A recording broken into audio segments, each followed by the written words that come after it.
साथ चलिए रुक करते हैं हमारी तीसरी महत्वपूर्ण खबर का, जो है फुटबॉल जगत से। जी हां, फुटबॉल के सबसे बड़े महासमर फीफा वर्ल्ड कप में अब रोमांच अपने असली रंग में धीरे धीरे नजर आने लगा है। हर मैच के साथ बढ़ रहा है फीफा फीवर और हर गोल के साथ बदल रहे हैं समीकरणों की तस्वीरें और हर जीत के साथ मजबूत हो रही है नॉकआउट की दावेदारियां। जी हां, मैक्सिको ने लगातार दूसरी जीत दर्ज करके सबसे पहले नॉकआउट का अपना टिकट कटा लिया है।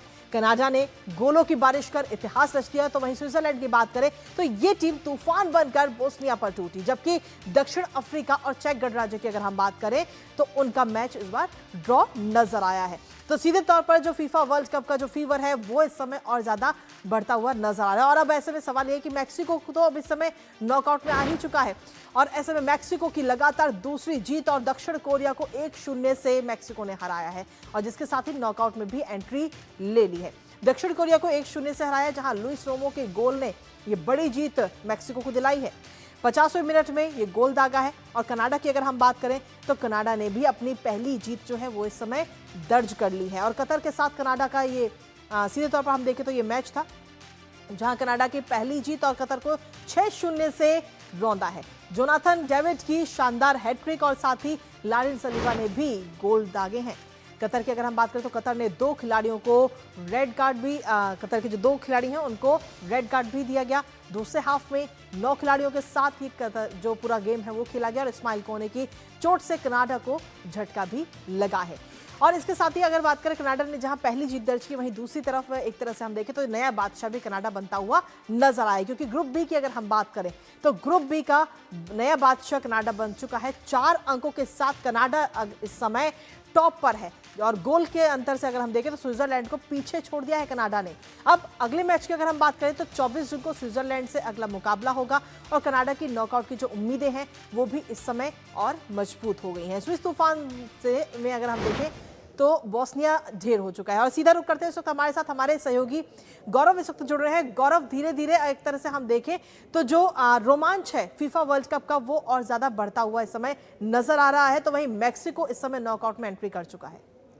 बिल्कुल कृतिका, इसमें कोई दो राय नहीं है, क्योंकि जिस तरह से वर्ल्ड कप का पूरा ये कैंपेन जिस तरह से आगे मैक्सिको ने अपने बढ़ाया है, खासतौर से हमें ये बात ध्यान रखनी होगी कि ये वही मैक्सिको की टीम है जिसके लिए लास्ट का जो वर्ल्ड कप था यानी कि 2022 का जो वर्ल्ड कप था वहाँ पे वो ग्रुप स्टेज से भी आगे नहीं बढ़ पाए थे, यानी कि वहाँ पे वो एक भी मैच जो थे वो ग्रुप स्टेज में नहीं जीत पाए थे। ऐसे में यहाँ पर आकर के ये बात समझी जा सकती है कि जिस तरह से वो को होस्ट हैं तो अपनी मेज़बानी में कहीं ना कहीं इसका फ़ायदा जो होता है, घरेलू दर्शकों का जो फ़ायदा होता है वो इस टीम के खिलाड़ियों को मिला और उसी का रंगत जो है वो निकल करके सामने आई कि टीम ने दक्षिण कोरिया के खिलाफ जो है वो अपने जीत का जो अभियान, जो कि उसका एक हिस्ट्री भी रही है खासतौर से वर्ल्ड कप के दरमियान की, जब भी साउथ कोरिया और मैक्सिको की टीमें भिड़ी हैं तो हमेशा मैक्सिको ने जो है वो बाजी मारी है। और साउथ कोरिया के लिए ये कह सकते हैं कि एक खराब जो दौर है वो वर्ल्ड कप का इतिहास के लिहाज से इसलिए भी है क्योंकि वो कभी भी अपने शुरुआत के जो 2 मैचेस होते हैं वो एक साथ आज तक अभी तक नहीं जीत पाए हैं। तो ये उनके लिए जो कड़ी है वो यहाँ पे भी खत्म नहीं हुई।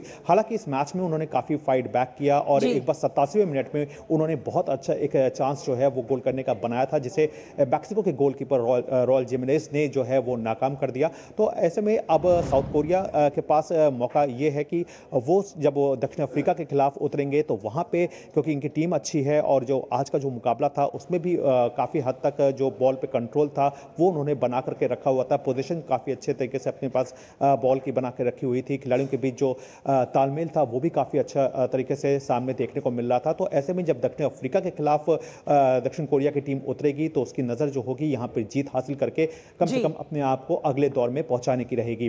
तो ये तो मैक्सिको की बात हो गई। और अगर पहले मुकाबले की बात करें जहाँ पर चेक रिपब्लिक और दक्षिण अफ्रीका ने एक दूसरे के आमने सामने हुए थे तो ये मुकाबला जो है वो 1-1 की बराबरी पर खत्म हुआ। और मानना पड़ेगा कि एक बार चेक रिपब्लिक की तरफ से वही गलती जो है वो एक बार फिर से दोहराई गई जो उन्होंने अपने पहले मैच में साउथ कोरिया के अगेंस्ट में की थी, यानी कि एक बार बढ़त लेने के बाद फिर वो अपनी बढ़त को खो देते हैं। और जिस तरह से उन्होंने इस बढ़त को खोया वो भी काफ़ी निराशाजनक रहा, क्योंकि जिस तरह से हैंडबॉल हुई लास्ट समय पे आकर के और उसका जो तोहफा था वो दक्षिण अफ्रीका को मिला और उन्होंने पेनल्टी के माध्यम से गोल करके स्कोर लाइन को 1-1 की बराबर पिला दिया। जी कृतिका।